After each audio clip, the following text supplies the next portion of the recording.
Hello, नमस्कार। मैं आपका अमित सर आज आपके सामने मास और वेट का जो डिफरेंस होता है छोटा छोटा, वो आपके सामने क्लियर करने जा रहा हूँ। वही आपको बताने वाला हूँ। ठीक है। सबसे पहले जो मास की बात करूँ मैं, तो मास आखिर होता क्या है? मास होता है किसी भी क्वांटिटी के मैटर, उस क्वांटिटी में मैटर कितना है, यानी क्वांटिटी कितनी है उसमें, किसी भी वस्तु में मैटर कितना है, यानी क्वांटिटी, यानी उसकी मात्रा कितनी है, that is called the mass. Mass आपको ये भी पता है, मास कहीं पे भी चेंज नहीं होता है। Mass is always universal same. Mass मतलब पूरे ब्रह्मांड में क्या रहता है, सेम रहता है, कहीं पे भी चेंज नहीं होता। ठीक है। और जो भार है वो पूरा का पूरा ग्रेविटी पे डिपेंड करता है।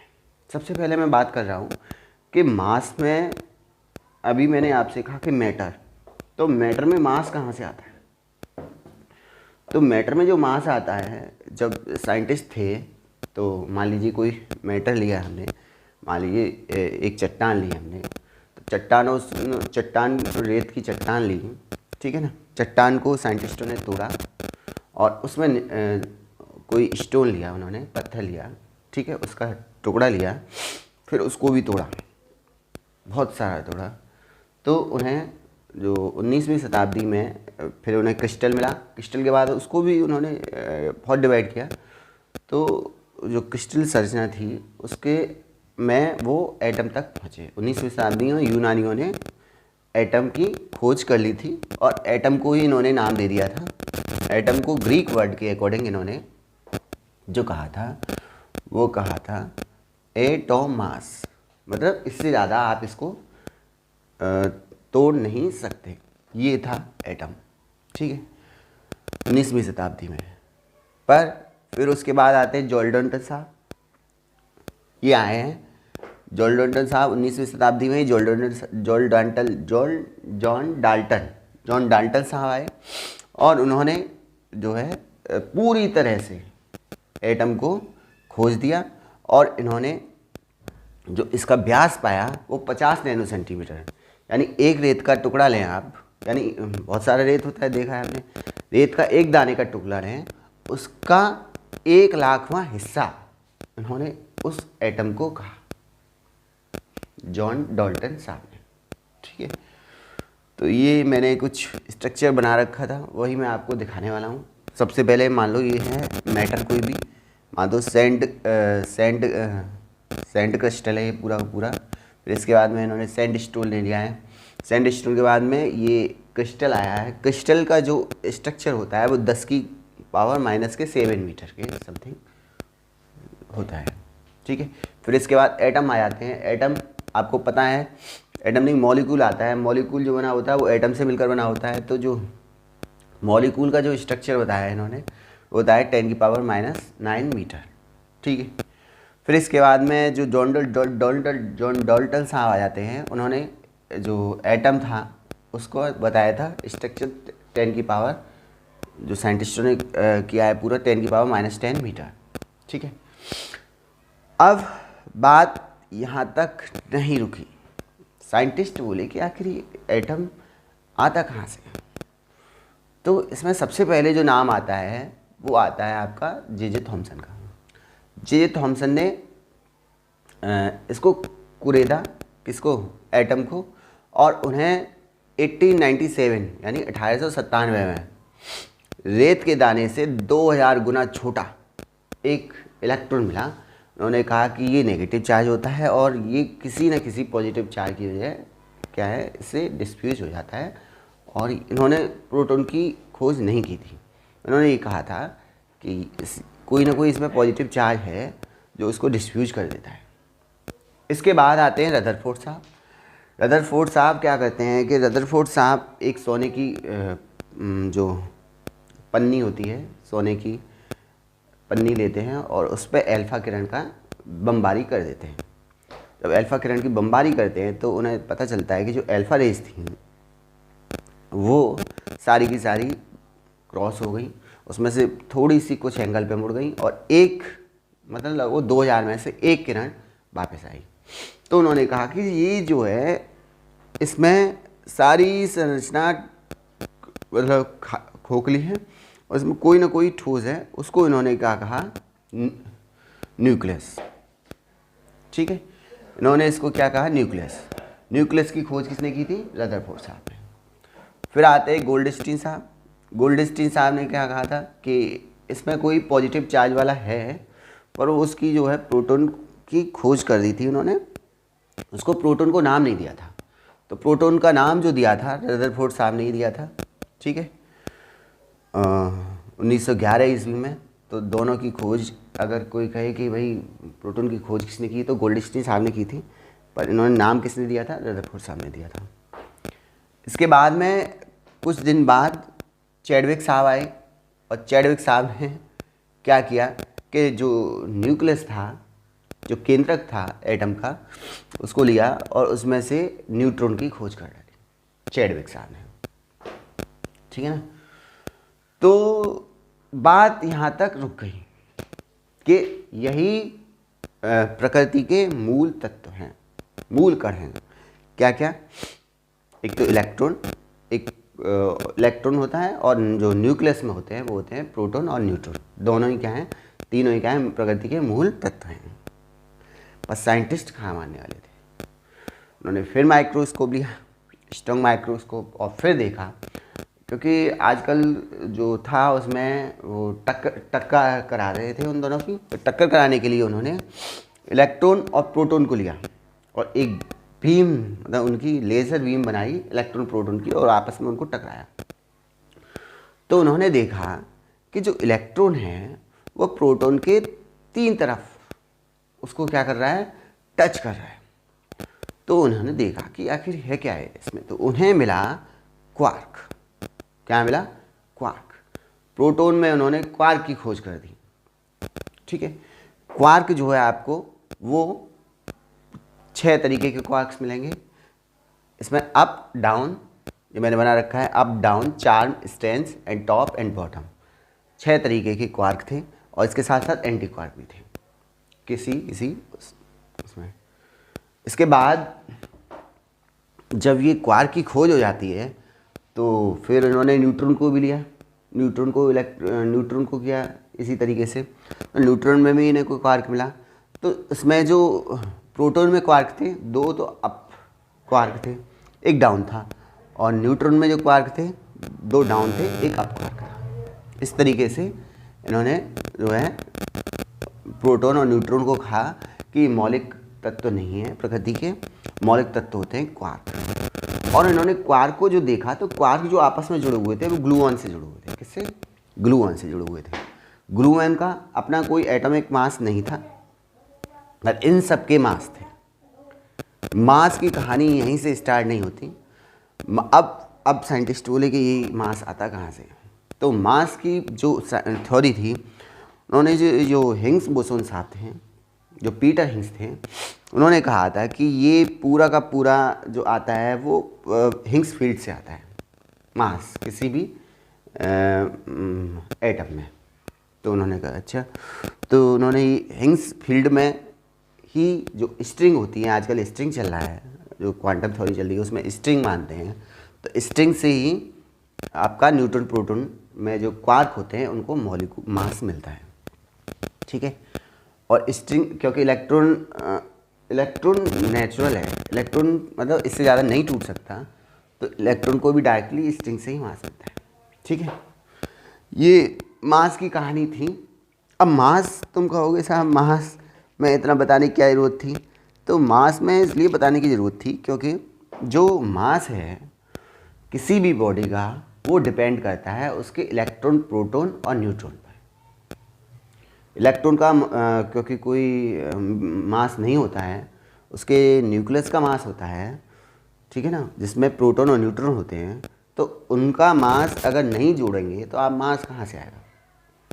तो मास लेने के लिए मैं आपको बता दे रहा हूँ, जो इलेक्ट्रॉन का जो मास होता है वो होता है 9.109384 × 10⁻³ kg में दिया है इन्होंने। और प्रोटॉन का जो मास होता है 1.672622 इंटू 10⁻⁻27 kg, यानी ये 10⁻⁻27 नीचे हैं कितने जीरो 1 पे 27 डिवाइड है। न्यूट्रॉन है 1.674927 इंटू 10⁻⁻27, ठीक है। फिर एक प्रोटियम ले लिया है मैंने, ठीक है। हाइड्रोजन का ये 3 होते हैं समस्थानिक, तो उन्होंने मैंने प्रोटियम लिया है तो 1.67 इंटू 673533 इंटू 10⁻⁻27। ड्यूटेरियम का होता है 3.348467 इंटू 10⁻⁻27 और टाइटेरियम का होता है 5.023388 इंटू 10⁻⁻27। और एक AMU एटॉमिक मास यूनिट होता है, एक AMU होता है बराबर इक्वल 1.660540 इंटू 10⁻⁻27 kg।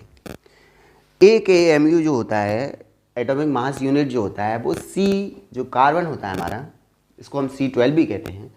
C12 में क्या होता है कि उसके जो नाभिक होता है उसमें 12 में कितना हुआ 6, तो उसमें क्या होते हैं न्यूट्रॉन होते हैं, 6 क्या होते हैं प्रोटॉन होते हैं, तो उनका मास होता है उसका एक C12 के 12 में एक हिस्से के बराबर होता है एक AMU। पहले किससे ये स्केल लेते थे, ऑक्सीजन से लेते थे, 16 का स्केल लेते थे, ठीक है ना। अब किसका ले रहे हैं, कार्बन का ले रहे हैं, ठीक है। अगर मैं AMU को kg से डिवाइड कर दूं, ठीक है, इस AMU को और इस kg को मैं AMU से डिवाइड कर दूं तो ये पूरा का पूरा किस में आ जाएगा, आपका AMU में आ जाएगा। तो डिवाइड करके जो इलेक्ट्रॉन का जो एटॉमिक मास आता है, एटॉमिक्स यूनिट में मास जो आता है वो आता है 0.00055 यूनिट, और प्रोटॉन का जो आता है 1.00728 यूनिट, और न्यूट्रॉन का जो आता है 1.00866 यूनिट, और जो प्रोटियम होता है, प्रोटियम का आता है 1.00783 यूनिट, ठीक है। हीलियम का भी लिख दिया है मैंने 4.00260, ठीक है, ये होता है यूनिट। इसमें 2 प्रोटॉन होते हैं हीलियम में और 2 ही क्या होते हैं, न्यूट्रॉन होते हैं, ठीक है। इसके बाद ये तो मास की बात थी। तो मास क्या होता है, अभी मास ये होता है कि मास होता है प्रत्येक बॉडी का इंटरनल मैटर। अगर मैं आपके सामने खड़ा हूँ तो मेरे में कितना मैटर है, यानी द्रव्य है, दैट इज कॉल्ड द मास। यानी मेरे अंदर कितना न्यूट्रॉन प्रोटॉन इलेक्ट्रॉन है, न्यूट्रॉन प्रोटॉन है, इलेक्ट्रॉन में तो मासहीन होता है, ठीक है, दैट इज कॉल्ड द द्रव्यमान। नहीं समझे? तो मास होता है किसी भी बॉडी के अंदर कितना उसमें एटम, उसके एटम में, समझ रहे हैं, एटम में कितना उसके मास है, यानी उसके न्यूक्लियस में कितना मास है, यानी कि उसके न्यूट्रॉन और प्रोटॉन में कितना मास है, यानी उसके क्वार्क में कितना मास है, that is called the body of mass, ठीक है। अब मेरे अंदर की बात करें तो मेरे अंदर कितना मास है, मान लीजिए मेरे अंदर 70 kg मास है, ठीक है। तो 70 kg में मेरा सारा का सारा पूरा का पूरा एटम लिया गया है। जैसे कि मान लो ऑक्सीजन है, तो ऑक्सीजन का जो होता है एटॉमिक मास कितना होता है, ऑक्सीजन का, वो ऑक्सीजन का कितना होता है बताओ, ऑक्सीजन का होता है कितना, 16 होता है ना, 16 AMU होता है, ये ध्यान रख लेना। ऑक्सीजन का कितना होता है, 16 AMU एटॉमिक मास यूनिट में होता है, ठीक है। और मेरे अंदर हाइड्रोजन है, ऑक्सीजन है, तो जल भी है मेरे अंदर 70 है। तो जल की अगर बात करें हम तो H2 जो मॉलिक्यूलर जो मास है वो कितना हो जाएगा, H2 यानी 2, तो उसका हो गया किसका, हाइड्रोजन का, 1 और 1 2, और ऑक्सीजन का 16 तो कितना हो गया 18 ग्राम, ठीक है। नाइट्रिक एसिड का निकालें तो कितना हो जाएगा HNO3, 1 + 14 + 3 × 16 कितना हो जाएगा 63 ग्राम। ये सारा का सारा मैं आपको केमिस्ट्री की क्लास में जो है मास के बारे में फुल डिटेल आपको दूंगा, ठीक है। तो मेरे अंदर कितना मास है, तो ये पता करने के लिए मुझे जो है सामान्य तुला पर तुल सकते हैं। बैलेंस जो होता है, जैसे बैलेंस को हम क्या कहते हैं, तुला कहते हैं, तो उससे पता कर सकते हैं मास कितना है, ठीक है। पर भार को पता करने के लिए कमानीदार तुला की ज़रूरत होती है, जो हुक वाली तुला होती है, उससे क्या है भार पता करते हैं। क्यों? क्योंकि भार जो वेट जो डिपेंड करता है वो ग्रेविटी पर डिपेंड करता है, ठीक है। जब मास की बात हो रही थी तो मास में ही जो ग्रेविटी की बात हो रही है, तो ग्रेविटी में अगर हम भार की बात हो रही है तो ग्रेविटी को ना लेके आए हैं तो फिर भार कैसे कंप्लीट होगा। तो ग्रेविटी की जो सर्वप्रथम जो खोज की थी, ठीक है ना, वैसे तो न्यूटन साहब को आता है इसका क्रेज, इसाक न्यूटन साहब को, पर जो ग्रेविटी की जो बात की है, ऐसा नहीं है कि हमारे जो मैथमेटिशियन थे या हमारे ज्योतिषी थे उन्होंने इसके सबसे पहले पूछा। जो ग्रेविटी के बारे में बात कर रहा था मैं, तो बराहमेर साहब आए। बराहमेर साहब ने 505 से लेकर 587 ईस्वी तक कहा कि खोज की, और उनका कोई नाम नहीं दिया, ठीक है। ग्रेविटी की खोज की, ये बहुत बड़े खगोल शास्त्री और क्या थे, ज्योतिषी थे बराहमेर साहब, और इसलिए इनका नाम ग्रेविटी में नहीं आ सका। इसके बाद ब्रह्मगुप्त साहब आते हैं, भारतीय गणितज्ञ थे और खगोल शास्त्री थे।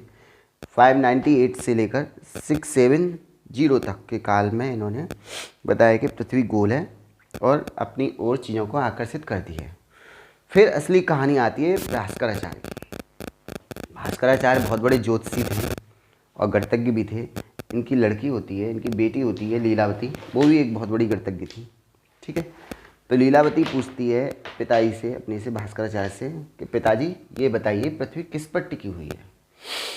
तो भास्कराचार्य जी कहते हैं कि बेटे, अगर हम इस तरीके से कहें कि जो लोग बाग कहते हैं कि पृथ्वी शेषनाग के फन पर टिकी हुई है, या गाय के सींग पर टिकी हुई है, ठीक है, या कछुआ पर टिकी हुई है, या हाथी पर टिकी हुई है, किसी अन्य वस्तु पर आधारित है, तो वे गलत है।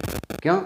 क्योंकि फिर प्रश्न बनता है कि आखिर वो किस पर टिके हुए हैं, यानी कारण का कारण, फिर कारण का कारण बने, तो ये अन्य इसको बोलते हैं, इसको न्यायशास्त्र में अन्नावस्था दोष कहा जाता है। लीलावती ने कहा कि अभी भी प्रश्न बनना हुआ है, पिताजी बताइए ना पृथ्वी किस पर टिकी हुई है। तो भास्कराचार्य ने कहा कि पृथ्वी को हम क्यों न मान लें कि पृथ्वी किसी चीज़ पर आधारित नहीं है, यह हम कहें कि पृथ्वी अपने ही बल द्वारा सुरक्षित है, और इसे हम गुरुत्वाकर्षण बल कह सकते हैं। तो इसमें दोष क्या है, इस पर लीलावती ने पूछा कि कैसे ये संभव है। तो भास्कराचार्य जी इन चीज़ों को बहुत ही अलग तरीके से क्लियर करते हैं, जो मैं आपको बता रहा हूँ। तो मैं एक श्लोक दिया था कि मर्चुल्लो भूशला, भूशला मतलब पृथ्वी, मर्चुल्लो भूशला स्वभावतो यतो विचित्रतावते वस्तु शक्यतया।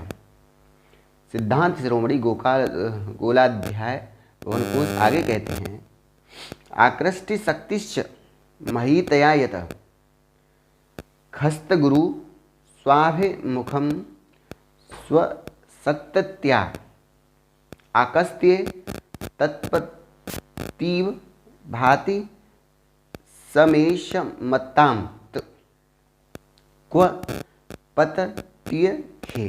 सिद्धांत शिरोमणि गोकल अध्याय भवनकोश आगे कहते हैं, यानी इसका मतलब ये था जो मैंने आपके सामने ये जो श्लोक प्रस्तुत किया था, यानी पृथ्वी में आकर्षण की शक्ति है। पृथ्वी अपने आकर्षण बल से भारी वस्तुओं को अपनी ओर खींचती है और आकर्षण के कारण वे जमीन पर गिर जाती हैं। लेकिन जब आकाश में चारों ओर से एक ही बल दिखाई दे तो कोई कैसे गिर सकता है। अर्थात ग्रह आकाश में गतिहीन रहते हैं क्योंकि विभिन्न ग्रहों के गुरुत्वाकर्षण बल संतुलन बनाए रखते हैं। ये इन्होंने भास्कराचार्य ने कहा था, ठीक है। तो गुरुत्वाकर्षण का दैनिक जीवन में भी बहुत बड़ा यूज है। जैसे आप बॉल खेलते हैं तो बॉल जब आप उसको मारते हैं तो वो बॉल जो है नीचे गिर जाती है, आखिर वो गिरती किससे, वो ग्रेविटी के कारण गिरती है, ठीक है। नहीं तो अगर ग्रेविटी नहीं होती तो वो ऊपर ही चली जाती, समझते हो। इसके बाद जो न्यूटन साहब थे, न्यूटन साहब आए, ठीक है, और न्यूटन साहब ने सन 1660 के समथिंग इन्होंने जब प्लेग की बीमारी बहुत फैली थी तो अपनी जो माता जी का गार्डन था उसमें बैठे हुए थे, तो वहाँ उन्होंने ऑब्जर्व किया कि जो सेब थी वो पेड़ से गिरती है। तो क्योंकि ये खगोल के बारे में सोच रहे थे, थोड़ा बहुत डिस्कशन कर रहे थे, तो इन्होंने देखा कि भाई ये सेब ऊपर से गिरी तो गिरी कैसे, बिना फोर्स के तो गिरेगी नहीं। यानी कोई वस्तु, अगर कोई रखी हुई वस्तु है, मान लीजिए कुछ भी रखा हुआ है ना, ये रखा हुआ है तो ये रखा ही रहेगा ना, इसको जब तक कोई बाहरी फोर्स आगे टच ना करे तब तक ये मूवमेंट में कैसे आएगी। तो उन्होंने यही सोचा कि जो सेब है वो सेब आखिर लटकी हुई थी तो गिरी किस तरीके से, तो वो कोई ना कोई फोर्स तो लगा होगा, और गिरी तो वो एस्लेट हुई। एस्लेट का मतलब बढ़ रहा है, उसका एस्लेशन हो रहा है। तो जब गिरी तो वो एस्लेट हुई। तो उन्होंने कहा कि ये जो गिरी है वो गुरुत्वाकर्षण फोर्स के कारण गिरी है, यानी गुरुत्वाकर्षण बल के कारण गिरी है, और जो इसको गिरा रहा है वो गुरुत्वाकर्षण त्वरण का उसको नाम दिया उन्होंने, उसको स्पीड को उन्होंने किसका नाम दिया, गुरुत्वाकर्षण त्वरण का नाम दिया। फिर उन्होंने आगे चल के अपना सिद्धांत दिया इसी पे, और उन्होंने ये कहा कि जो पृथ्वी है वो सूर्य के चारों ओर ग्रेविटी के कारण चक्कर लगा रही है। और इन्होंने जो सूत्र दिया था वो दिया था F, जो ग्रेविटेशनल फोर्स होता है वो F is equal to GMEM upon R²। G को इन्होंने सार्वत्रिक गुरुत्वाकर्षण कहा है, यानी पूरे यूनिवर्सल का, यानी ब्रह्मांड का जो गुरुत्वाकर्षण है वो इन्होंने कैपिटल G से नोट किया है, ठीक है। R क्या है, किसी भी उस पिंड की जो है रेडियस है, ठीक है। और M क्या है, उस पिंड का, यानी उन्होंने ये कहा था कि कोई भी दो वस्तुएं हैं पूरे यूनिवर्स में आपस में अट्रैक्शन रहता है, और ये सारा का सारा ग्रेविटी फोर्स के कारण होता है, अट्रैक्शन, ठीक है ना। तो इन्होंने जी तो यूनिवर्सल कांस्टेंट हो गया जिसकी value 6.67 into 10⁻11 newton metre square पर किलोग्राम स्क्वायर होती है, और स्मॉल जी की वैल्यू 9.8 मीटर पर सेकेंड स्क्वायर पृथ्वी पर ग्रेविटी होती है।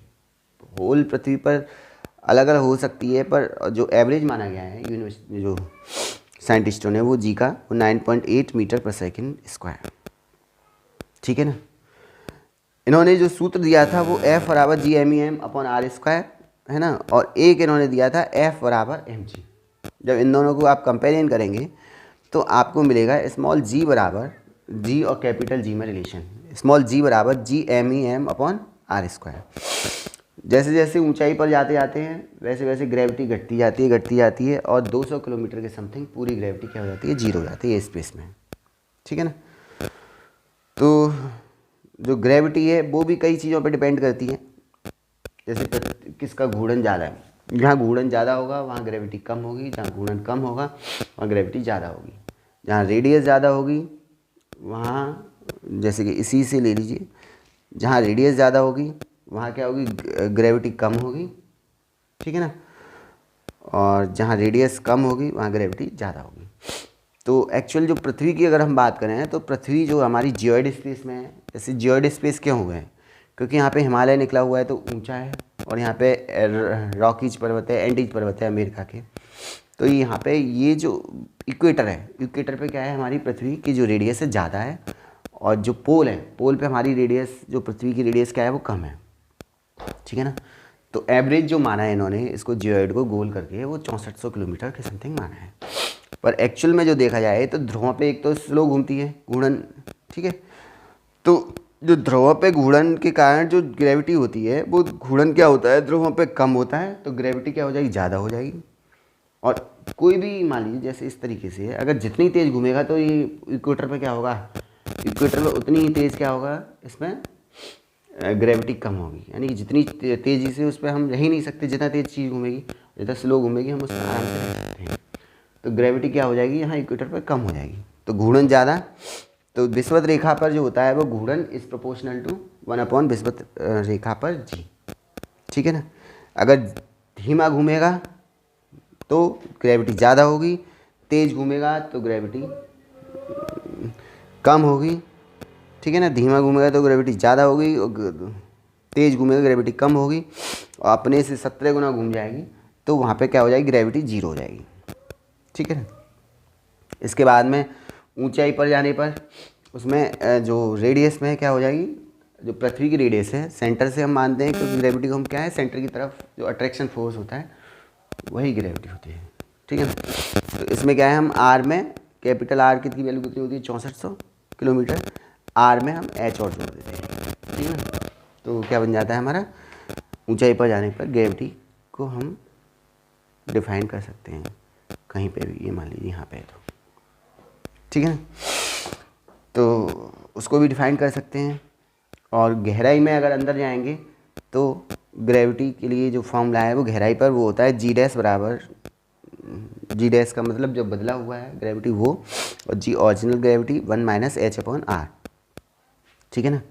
अगर हम सेंटर पे बात करें तो जो एच है वो आर के बराबर हो जाएगी, तो जब एच आर के बराबर हो जाएगी तो एच की जगह आर रिप्लेस कर दूंगा। अब जी डैश बराबर G 1 minus R upon R, R से आर कटेगा, 1 में से माइनस गया तो जीरो, जीरो आ जाएगी ग्रेविटी। ठीक है। आधी गहराई की अगर बात करेंगे तो जो हो जाएगा आर अपॉन टू, रेडियस का आर अपॉन टू हो जाएगा, और जी डैश बराबर हो जाएगा जी अपॉन टू, यानी ग्रेविटी कितनी हो जाएगी, आधी महसूस होगी। बात जुपिटर की कर रहे हैं। जुपिटर का जो मास है, मास पे भी डिपेंड करती है ग्रेविटी। मास है जुपिटर का वो 300 टाइम्स है पृथ्वी के, यानी 300 गुना है पृथ्वी की। तो आपको ये लगेगा कि जो ग्रेविटी है वहाँ पे 300 गुना होगी, पर उसकी जो रेडियस है वो 10 गुनी है पृथ्वी से। तो जब आप इस फॉर्मूले में लगाएंगे जो अट्रैक्शन फोर्स वाले में, तो उसकी ग्रेविटी जो आएगी वो आएगी आपके पास g m e m upon r square है ना, एच जी बराबर है ना, तो g m e upon r square. तो इसमें लगा दीजिए, तो लगाएंगे कितना आ गया ये, अट्रैक्शन फोर्स क्या है, दूर निकालें ना, ग्रेविटी निकालें, तो जी बराबर क्या हो जाएगा, जी इंटू 300 अपॉन 10 का स्क्वायर। 10 का स्क्वायर कितना हो जाएगा, 100, 100 से 2 जीरो कट जाएंगे तो 3 जी, यानी कितना हो जाएगा, 3 गुना ग्रेविटी का हो जाएगी। यानी कितना होता है इसका, लगभग 26.1 मीटर प्रति सेकेंड स्क्वायर ग्रेविटी होती है किसकी, जुपिटर की। ठीक है। सूर्य की होती है 274 मीटर प्रति सेकेंड स्क्वायर। सबसे ज़्यादा जो ग्रेविटी होती है वो किसकी, सूर्य की होती है, 200 कितना 274 मीटर प्रति सेकेंड स्क्वायर। ठीक है। इसके बाद में जो मैं बात करने वाला था वो ये करने वाला था कि जब न्यूटन साहब ने कहा कि भाई पृथ्वी जो है ग्रेविटी में घूमती है, सूर्य की ग्रेविटी में, और इसीलिए चक्कर लगाती है।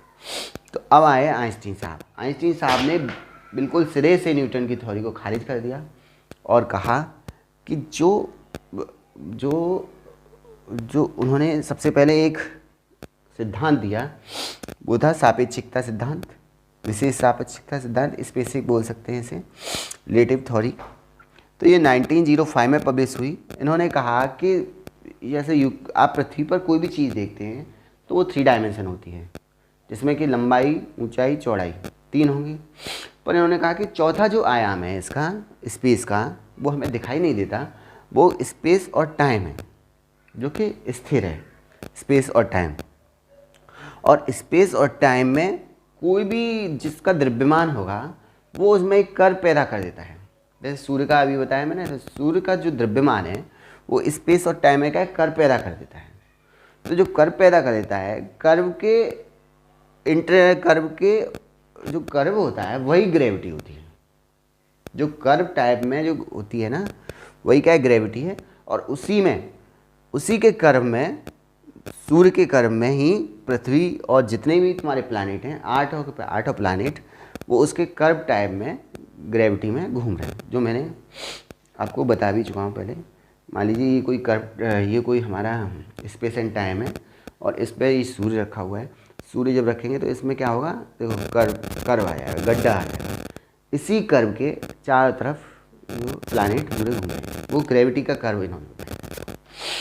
ये था इनका फर्स्ट सिद्धांत। और इन्होंने एक इसी टाइम दिया था, जो मास है वो मास जो होता है वो रेस्ट ऑफ मास में जो रिलेशन होता है, m is equal to m0 upon under root 1 minus V square upon C square, ये दिया था।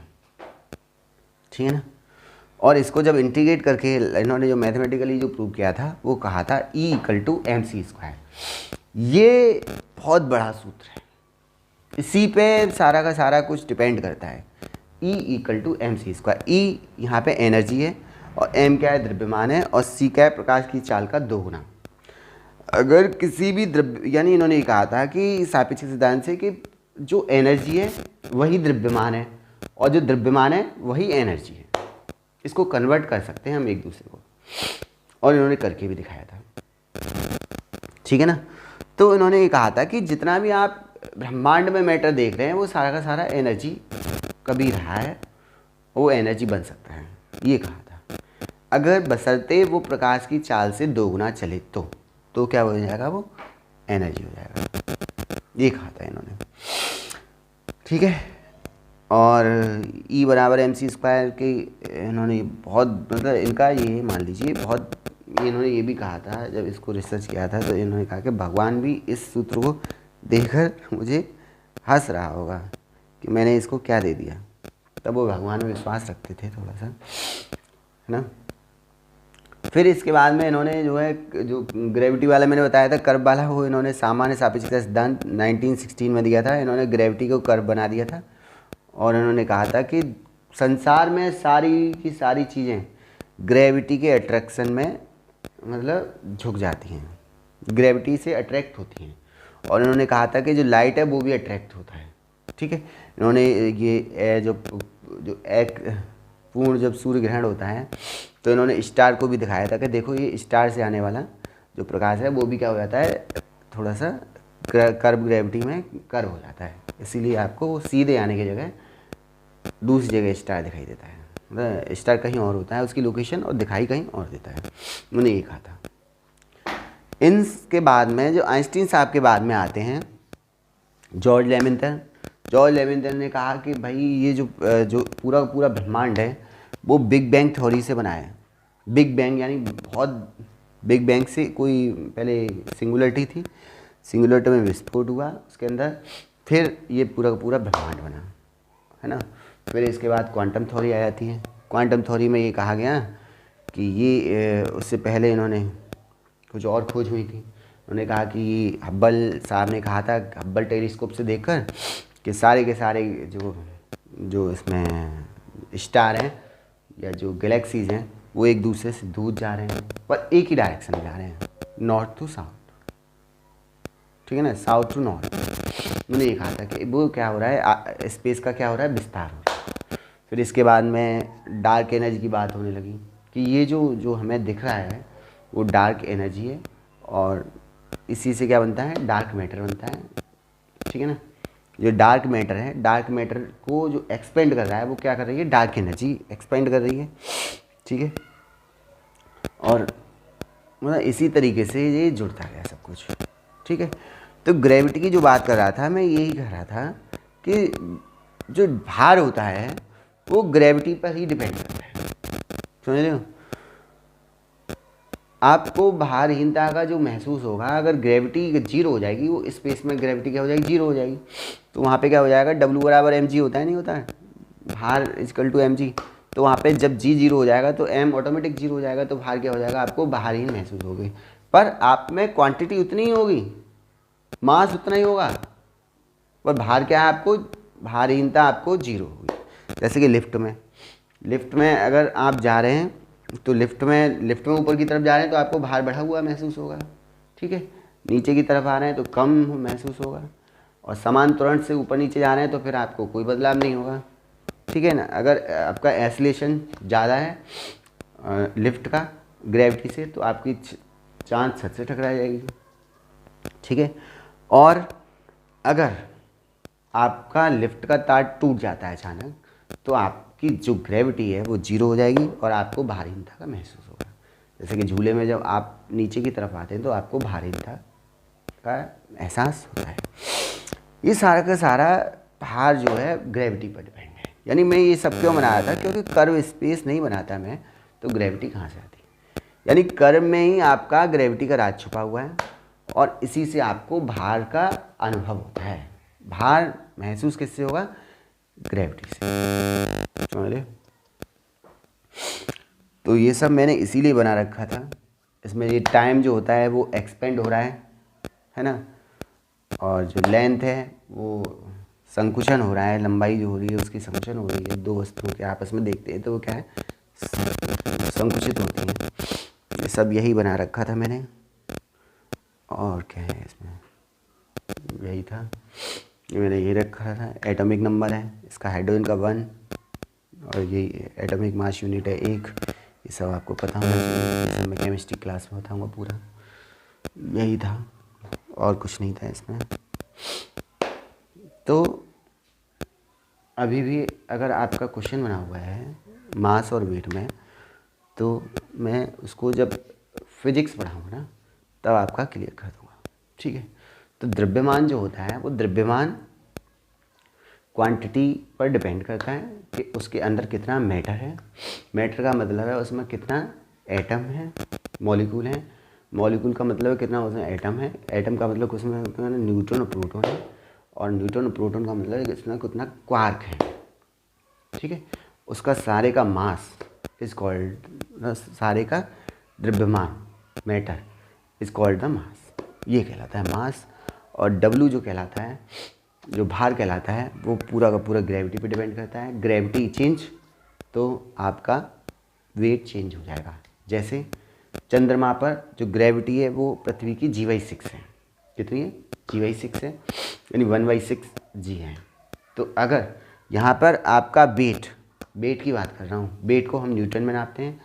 जो स्टैंडर्ड यूनिट है इसकी, वो वेट की वो न्यूटन है, और मास की जो स्टैंडर्ड यूनिट है वो केजी, ग्राम, किसी में भी हम इसको नाप सकते हैं। वैसे स्टैंडर्ड यूनिट केजी है, ठीक है। तो मैं अभी वेट की बात कर रहा हूँ। अगर पृथ्वी पर वेट हमारा, मान लीजिए, क्योंकि केंद्र की वो खिंचाव होता है, वेट क्या होता है, खिंचाव भी होता है पृथ्वी की तरफ। तो जो हमारा मान लीजिए 600 न्यूटन है पृथ्वी पर, ठीक है। तो चंद्रमा पर जो वेट होगा वो कितना हो जाएगा, G/6, यानी कि 600 न्यूटन का कितना हो जाएगा, 6 से डिवाइड कर देंगे तो कितना हो जाएगा, 100 न्यूटन वेट आपको महसूस होगा, ठीक है। पर मास वही रहेगा आपका, जो पृथ्वी पर था वही मास आपका कहाँ पर रहेगा, चंद्रमा पर रहेगा, ठीक है। सारे के सारे न्यूमेरिकल मैं आपको फिजिक्स की क्लास में करवाऊँगा। इसके मैं सिर्फ इतना ही बताने वाला था। और कुछ क्वेश्चंस ऐसी होती हैं क्वेरी, जैसे कि मान लीजिए, हाँ, मैं जब गोवर्धन की परिक्रमा देने आता हूँ तो थक जाते हैं, तो वहाँ पर वो कहते हैं कि मशीन, सॉरी, जब हम जा रहे होते हैं तो वहाँ पे कहते हैं कि वेट तुलवा लो, भार तुलवा लो, भार तुलवा लो। तो एक्चुअल में वो भार नहीं तोलते हैं, वो आपका द्रव्यमान ही तोल के देते हैं। एक्चुअल जो मशीन होती है ना, वो इस तरीके से उसमें सेंसर लगे होते हैं कि वो ग्रेविटी जो लेगी, पृथ्वी की ग्रेविटी लेगी, ठीक है। कितनी लेगी वो, 9.8 मीटर प्रति सेकंड स्क्वायर ग्रेविटी लेगी वो, ठीक है।